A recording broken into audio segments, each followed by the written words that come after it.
welcome to the Concert Help channel. Today, we'll be covering how to create a deployment. A deployment is comprised of a test asset and/or a scenario. If you would like to review how to create a scenario or how to create a system, or if you would like to review how to import a test asset, follow the links in the upper right-hand corner or in the video description down below. Find Deployments in your main menu, click Add. If you'd like to add a scenario, click Browse Scenarios.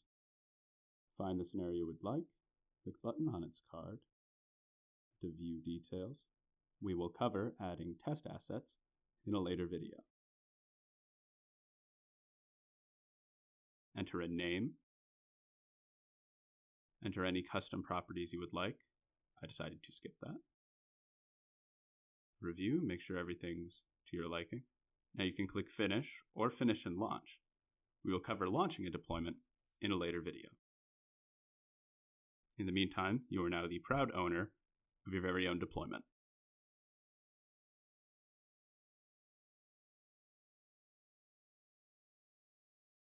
If you'd like to watch more of these video tutorials, feel free to check out the Concert Help YouTube channel. Alternatively, you can visit the Concert Help site. And as always, the relevant links are in the video description down below. In the meantime, I hope you found this video helpful, and thank you for using Concert.